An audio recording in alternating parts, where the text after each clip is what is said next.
Socialist Republican association HSRA. आणि याच संघटनेत शिवराम राजगुरू एक महत्त्वाचा भाग बनले.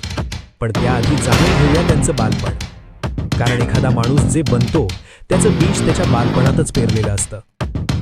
मित्रांनो, आता आपण जाऊया महाराष्ट्रात, खेडगाव, पुणे जिल्हा. 24 ऑगस्ट 1908 एका सामान्य मराठी घरात एका बाळाचा जन्म झाला.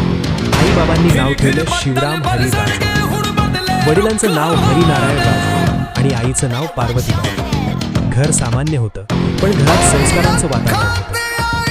दुर्दैवानं शिवरामचे वडील त्यांच्या लहान वयातच निवडले. त्यावेळी शिवराम फक्त 6 वर्षाचा. आई पार्वतीबाईंनी मोठ्या कष्टाने मुलाला घडवलं. त्यांच्या मनात रुजवलं स्वाभिमान.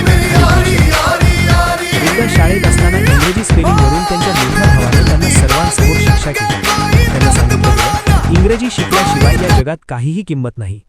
हे शब्द त्या स्वाभिमानी तरुणाच्या जिव्हारी लागले.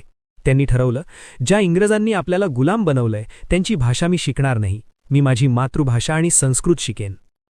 लहानपणापासून शिवरामला संस्कृत भाषेची आवड होती.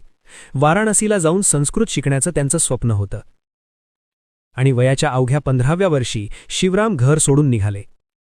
ते निघाले होते भारताच्या आध्यात्मिक राजधानीकडे, काशीकडे, म्हणजेच आजच्या वाराणसीकडे.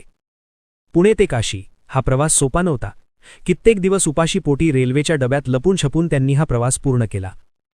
काशीला पोहोचल्यावर त्यांनी लोकमान्य टिळक आणि छत्रपती शिवाजी महाराजांचा चरित्राचा सखोल अभ्यास सुरू केला. ते काशीतील एका संस्कृत पाठशाळेत न्यायशास्त्राचे दढे गिरवू लागले. पण त्यांच्या आतली धगधगती आग त्यांना स्वस्थ बसू देत नव्हती. संस्कृत श्लोक म्हणणारे त्यांचे ओठ आता क्रांतीची गाणी गुणगुणू लागले होते. ग्रंथांची पानं उलटणारे त्यांचे हात आता आखाड्यात दंड थोपटू लागले होते. शिवाजी महाराजांच्या गनिमी काव्यानं त्यांना पुरतं झपाटून गेलं होतं. तिथेच त्यांची भेट झाली अशा माणसांशी ज्यांनी त्यांच्या आयुष्याची दिशाच बदलवून टाकली. मित्रांनो, वाराणसी हे त्या काळात फक्त धार्मिक केंद्र नव्हतं, ते क्रांतिकारकांचंही केंद्र होतं.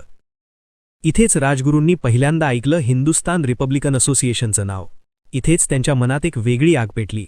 आणि इथेच त्यांची भेट झाली चंद्रशेखर आझाद यांच्याशी.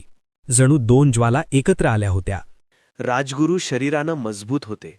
त्यांना कुस्तीची आवड होती आणि ते एक अत्यंत कुशल नेमबाज होते. एकदा एखाद्या गोष्टीचा निश्चय केला की ते मागे हटत नसत. त्यांच्या सोबत्यांच्या आठवणींनुसार राजगुरू नेहमी हसतमुख असत, पण शत्रूसमोर ते निर्भीड असत. संघटनेत त्यांचं टोपणनाव होतं रघु